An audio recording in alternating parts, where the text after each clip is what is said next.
আজকে অনেক লম্বা একটা মিছিল হেঁটে শ্যামবাজার পাঁচ মাথার মোড়ে আমাদের ঠিক পেছনে যে মানুষটার মূর্তি রয়েছে, নেতাজি সুভাষচন্দ্র বসু। এই বাংলা রবীন্দ্রনাথের বাংলা, সুভাষ বোসের বাংলা, মাতঙ্গিনীর বাংলা, প্রীতিলতার বাংলা।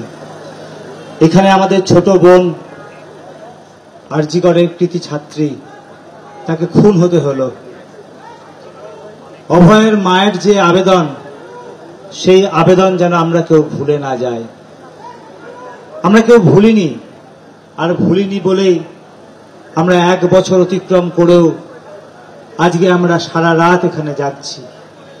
কে জানে এই এখন থেকে ভোর 4টের মধ্যে কোনো একটা সময়ে ওই ছোট মেয়েটিকে, যার অনেক উজ্জ্বল ভবিষ্যৎ ছিল, অনেক মানুষের কাছে সে পৌঁছে যেত, পরিষেবা দিত, তাকে কি নৃশংসভাবে কত কষ্ট করে খুন করা হয়েছে।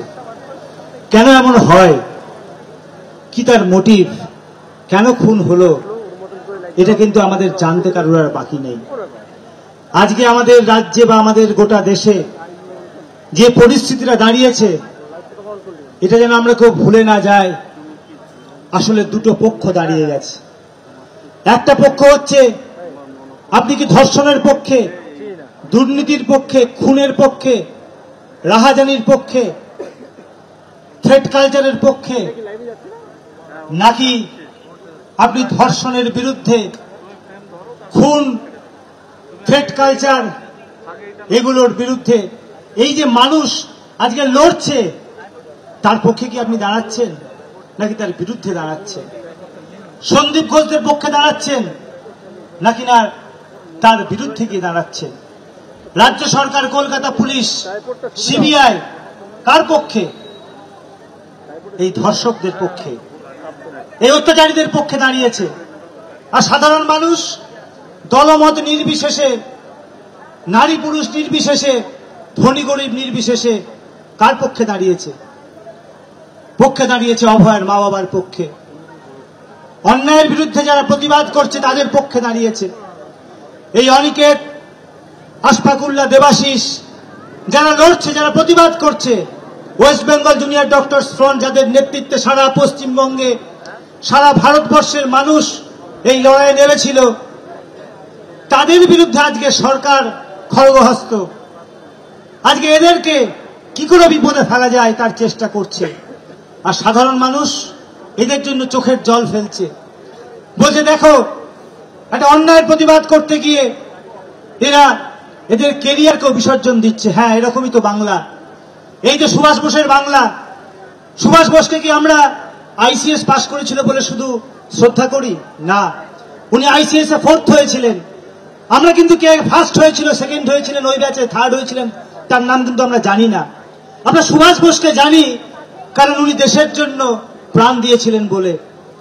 ফলে আজকে যদি সত্যিকারে ভগৎ সিং, ক্ষুদিরাম, আশফাকুল্লাহ, প্রীতিলতা, সুভাষ বোসের যদি উত্তরাধিকার হতে হয়, তাহলে এই তো অনিকেতরা, এই তো দেবাশিসরা, এই তো আশফাকরা। তাহলে দুটো পক্ষ আমরা যারা এখানে দাঁড়িয়ে আছি, এখানে শুধু ডাক্তার বলে নয়, নার্স বলে নয়, প্রফেসর বলে নয়, ঠেলাওয়ালা বলে নয়, দোকানদার বলে নয়, আমাদেরকেও আজকে ঠিক করতে হবে আমরা কার পক্ষে। আমরা কি চাইবো এই বাংলায়, এই দেশে এই ধরনের সংস্কৃতি চলবে আর আমরা মুখ বুজে বসে থাকব? আমাদের বাড়িটা যতই সুরক্ষিত করি না কেন, আমি আমার মেয়েকে, আমার বোনকে, আমার স্ত্রীকে, আমার প্রেমিকাকে রক্ষা করতে পারবো না যদি এই সমাজটাকে আমরা সুন্দর না করতে পারি। আর এই সমাজটাকে সুন্দর করতে দিচ্ছে না কারা? দিচ্ছে না আজকে এই শাসক, এই পশ্চিমবঙ্গের শাসক, কেন্দ্রের শাসক, এমনকি বিচার ব্যবস্থা পর্যন্ত কিন্তু মানুষকে ন্যায় বিচার দিচ্ছে না। সুপ্রিম কোর্টের বিচার আমরা চোখের সামনে দেখেছি, মানুষ হতাশা ব্যক্ত করেছে। এই সুপ্রিম কোর্টের বিচারপতিদেরকে আমরা ভগবান তো ভাবি, কিন্তু কোথায় কোথায় অভয়ের বিচার? বিচার তো আমরা পেলাম না। তাহলে বিচার যদি ছিনিয়ে আনতে হয়, তাহলে রাস্তাই কিন্তু একমাত্র পথ। আমাদের কিন্তু লড়াইটা চালিয়ে যেতে হবে। অনেকে বলছে 1 বছর হয়ে গেছে, আর কি হবে? এই বিরাট একটা শাসন ব্যবস্থা, এই অত্যাচারী শাসন, এর ক্ষমতা কিন্তু বিরাট। এই ক্ষমতা শুধু পশ্চিমবঙ্গে সীমাবদ্ধ নেই। ওই সুপ্রিম কোর্ট যে সুমোটো করেছিল কাদের অঙ্গুলে হেলনে, মানুষ কি বোঝে না? সিবিআই কলকাতা পুলিশের তদন্তকে সিলমোহর দিল কাদের অঙ্গুলে হেলনে, মানুষ কি বোঝে না? তাই এত বড় শক্তির বিরুদ্ধে আমাদেরকে লড়তে হবে। তাই সমস্ত সুবুদ্ধি সম্পন্ন মানুষকে ঐক্যবদ্ধ হতে হবে।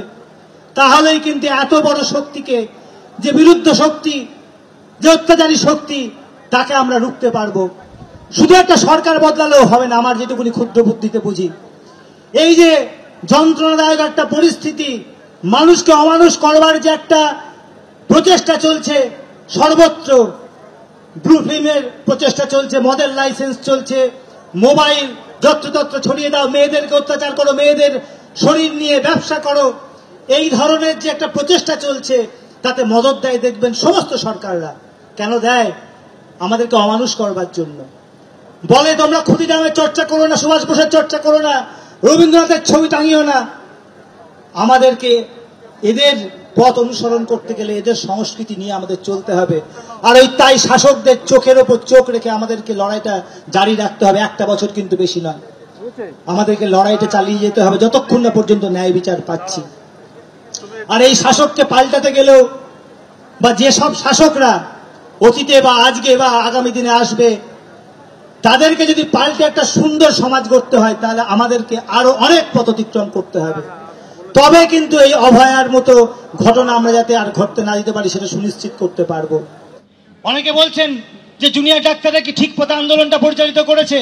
আমি তাদের উদ্দেশ্যে বলবো, ভারতবর্ষ স্বাধীন হয়েছে তো অনেক বছর, অনেক বড় বড় রাজনৈতিক দল ক্ষমতায় গেছে, রাজা উজির হয়েছে। কারা এত বড় একটা আন্দোলন সংগঠিত করতে পেরেছে?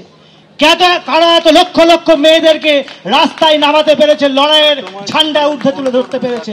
পারেনি। অনেক বড় বড় কথা বলেছে অনেকে, যে আমাদেরকে সঙ্গে নেয়নি, আমাদের তারা বুদ্ধি বিবেচনা নেয়নি, পরামর্শ নেয়নি বলে। ওই ডাক্তাররা, জুনিয়র ডাক্তাররা, তারা তো বাচ্চা ছেলে, তারা কি আন্দোলন বোঝে? তারা তো বিবেকটা জানে, তারা তো মনুষ্যত্বটা জানে, নৈতিকতা জানে। তাই তারা শুধু ভাঁওতাবাজি দেয় না, তারা লড়াই করে। সেই লড়াইয়ে আমরা যাতে সবাই থাকতে পারি, তার প্রতিশ্রুতি আজকে দিয়ে গেলাম।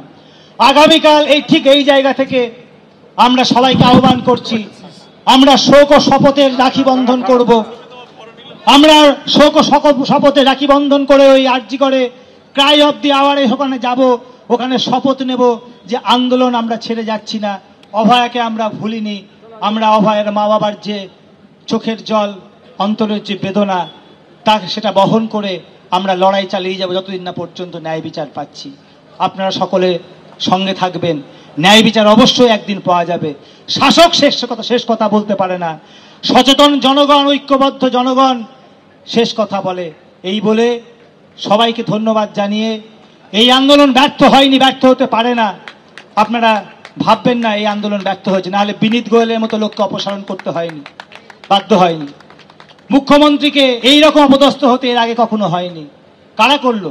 এই জুনিয়র ডাক্তারদের আন্দোলন, নাগরিকদের আন্দোলন। ফলে এই আন্দোলন দীর্ঘস্থায়ী হোক, দাবি পূরণ হবে, এই বলে আমি শেষ করছি। ধন্যবাদ।